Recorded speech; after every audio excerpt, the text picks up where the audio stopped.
ಇದು ಒಂಥರ ಬೇಲಿನೇ ಎದ್ದು ಹೊಲ ಮೇದಂತಹ ಕಥೆ. ಹಣದ ಆಸೆಗೆ ಬಿದ್ದಂತಹ ನಗರಸಭೆ ಕಮಿಷನರ್, ಮಾಜಿ ಅಧ್ಯಕ್ಷ ಹಾಗೂ ಸದಸ್ಯರೇ ಲಕ್ಷಾಂತರ ಮೌಲ್ಯದ ಕಬ್ಬಿಣದ ಪೈಪ್ಗಳನ್ನು ಕಳ್ಳತನ ಮಾಡಿದ್ದಾರೆ. ಹಾಗಾದರೆ ಈ ಘಟನೆ ನಡೆದಿದ್ದು ಎಲ್ಲಿ, ಏನಾಯಿತು, ಈ ಪ್ರಕರಣ ಬೆಳಕಿಗೆ ಬಂದಿದ್ದಾದರೂ ಹೇಗೆ? ಇದಕ್ಕೆ ಸಂಬಂಧಪಟ್ಟ ಒಂದು ರಿಪೋರ್ಟ್ ಇದೆ, ನೋಡೋಣ. ಹಣದ ಆಸೆಗೆ 21 ಲಕ್ಷ ಮೌಲ್ಯದ ಐರನ್ ಪೈಪ್ ಕಳ್ಳತನ.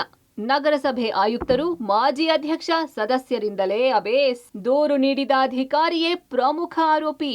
116 ಐರನ್ ಪೈಪ್ ಕಳ್ಳತನ. 6 ತಿಂಗಳ ನಂತರ ಆರೋಪಿಗಳು ಲಾಕ್. ಒಂದೆಡೆ ನಗರಸಭೆ ಮುಂದೆ ಪ್ರತಿಭಟನೆ ಮಾಡುತ್ತಿರುವ ನಗರಸಭಾ ಸದಸ್ಯರು, ಮತ್ತೊಂದೆಡೆ ಭೂಮಿಯಲ್ಲಿ ಹುದುಗಿದ್ದ ಹಳೆಯ ಕಬ್ಬಿಣದ ಪೈಪ್ ಕಳ್ಳತನ ಮಾಡುತ್ತಿರುವ ದೃಶ್ಯ. ಹೌದು, ಈ ಘಟನೆ ನಡೆದಿರುವುದು ಉತ್ತರ ಕನ್ನಡ ಜಿಲ್ಲೆಯ ಶಿರಸಿಯಲ್ಲಿ. ತಾಲೂಕಿನ ಕೆಂಗರೆ ನೀರು ಸರಬರಾಜು ಘಟಕದಿಂದ ಶಿರಸಿ ನಗರಕ್ಕೆ ಪೂರೈಕೆಯ ಹಳೆಯ ಕಾಸ್ಟ್ ಐರನ್ ಪೈಪುಗಳು ಫೆಬ್ರವರಿ 27ರಂದು ಕಳ್ಳತನವಾಗಿವೆ. 8 ಕಿಲೋಮೀಟರ್ ಉದ್ದದ ಈ ಪೈಪ್ಲೈನ್ನಲ್ಲಿ 900 ಮೀಟರ್ ಉದ್ದದ 116 ಪೈಪ್ಗಳು ಕಳ್ಳತನವಾಗಿದ್ದು ಲಕ್ಷಾಂತರ ರೂಪಾಯಿ ಬೆಲೆ ಬಾಳುತ್ತವೆ.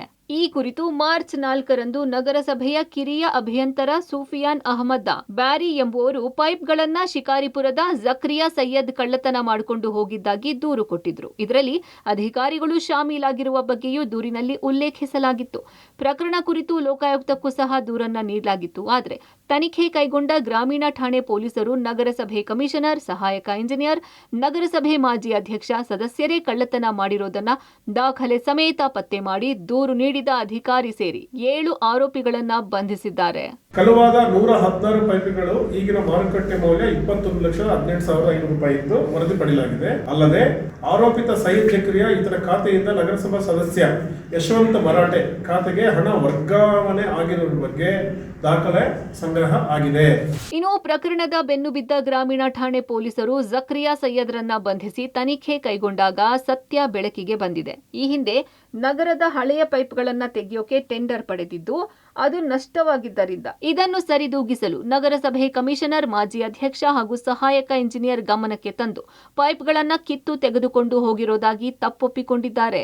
ಇದಕ್ಕಾಗಿ ನಗರಸಭಾ ಸದಸ್ಯ ಯಶವಂತ್ ಮರಾಠೆ ಖಾತೆಗೆ ಹಣ ಹಾಕಿರುವುದು ತಿಳಿದಿದೆ. ಈತನನ್ನು ವಿಚಾರಿಸಿದಾಗ ನಗರಸಭೆ ಕಮಿಷನರ್, ಮಾಜಿ ಅಧ್ಯಕ್ಷ, ಸದಸ್ಯರು ಸಹ ಭಾಗಿಯಾಗಿರುವುದು ಬಯಲಿಗೆ ಬಂದಿದೆ.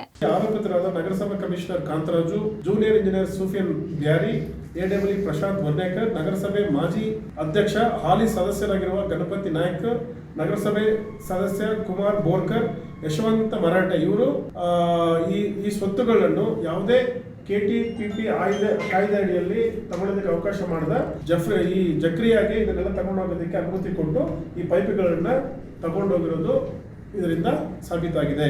ಸದ್ಯ ತಾವು ಮಾಡಿದ ತಪ್ಪಿಗೆ 6 ಜನ ಆರೋಪಿಗಳು ದೂರು ದಾಖಲಾದಾಗಲೇ ಕೋರ್ಟ್ನಲ್ಲಿ ಬೇಲ್ ಪಡೆದಿದ್ದು ಬೀಸುವ ದೊಣ್ಣೆಯಿಂದ ತಪ್ಪಿಸಿಕೊಂಡಿದ್ದಾರೆ. 3 ಜನ ಸರ್ಕಾರಿ ಅಧಿಕಾರಿ ಹಾಗೂ 3 ಜನಪ್ರತಿನಿಧಿಗಳು ಈ ಕೃತ್ಯದಲ್ಲಿ ಭಾಗಿಯಾಗಿದ್ದು ಅಧಿಕಾರಿಗಳನ್ನ ಅಮಾನತು ಮಾಡಲು ಹಾಗೂ ನಗರಸಭೆ ಸದಸ್ಯರ ಅನರ್ಹತೆಗೊಳಿಸಲು ಸಂಬಂಧಪಟ್ಟ ಇಲಾಖೆಗೆ ಪತ್ರ ಬರೆಯಲಾಗಿದೆ ಎಂದು ಎಸ್ಪಿ ತಿಳಿಸಿದ್ದಾರೆ. Naveen, public TV, Karwar.